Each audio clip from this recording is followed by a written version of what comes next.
So the newest comedy, How to Be Single. I got some passes to see this early. I'm not sure if that's a good thing or not, to be honest with you. Wasn't really excited to catch this movie, but the tickets were free, so hey, if it's free, it's for me. I gotta go watch it. Now, as my imaginary girlfriend would attest, I definitely do know how to be single. So I really don't need this movie to tell me how to be single, but be that as it may, is this movie any good? Is this movie as good as other female-centric movies like Trainwreck and Bridesmaids? Let's find out. And with that, I'm welcome you to another episode of The Real Mentor, where my goal is always to enhance your movie watching experience, because that's what a good mentor does. So, How to Be Single, this movie is directed by Christian Ditter. He gave us such classics as The Crocodile and The Crocodiles 2. Those aren't sci-fi originals, they're actually kid adventures, family-friendly movies, which no one has ever seen, so I wasn't expecting much based on what he's given us in the past. So Dakota Johnson stars in this movie. She's the main character. Just breaks up with her boyfriend, moves to New York. She wants to experience how it is to be single for a while and be by herself a little bit.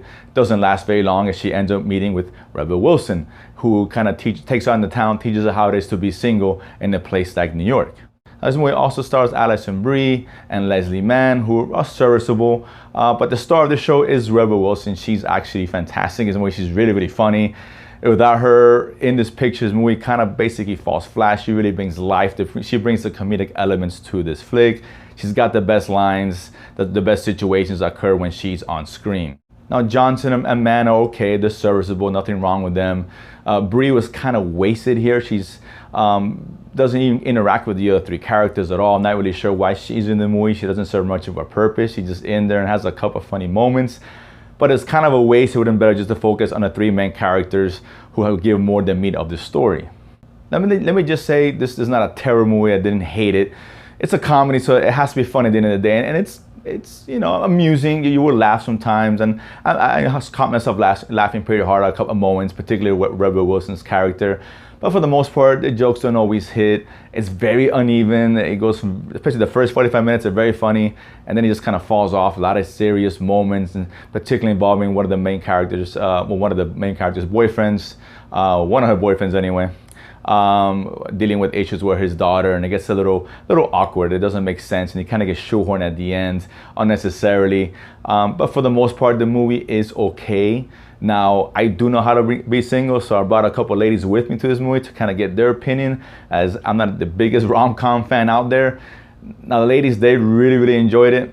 You know, I'm not surprised. This movie is geared for women. It stars women. It's about, you know, relationships, and, you know, don't get me wrong, guys can relate to some of the situations that go on, but for the most part, it's geared for women. I get it. They're probably going to get a lot more enjoyment than the guys would. So having said all that, I guess in terms of recommendations, you know, ladies, go out with your friends, go catch it. Based on what I was hearing from the two girls that I brought with me and some of the women in the audience, they were actually enjoying it. Or if you want to torture your boyfriends because he left the toilet seat up or something, drag him out to see his movie. Guys, stay away from it. It's okay, it's amusing. Your girlfriend forces you to go watch it. It's not the worst thing in the world. But again, I wouldn't really recommend it. This is more of a Netflix and chill kind of movie. Netflix for the first 45 minutes, get a few laughs. The last 45 minutes, just chill. Everybody wins. So How to Be Single, you're gonna watch it? Let me know, comment below as always. Always like to read your comments. You can follow me at The Real Mentor on Twitter. And as always, don't forget to subscribe below and feed my need to go to the movies and talk about it afterwards. See you guys next time.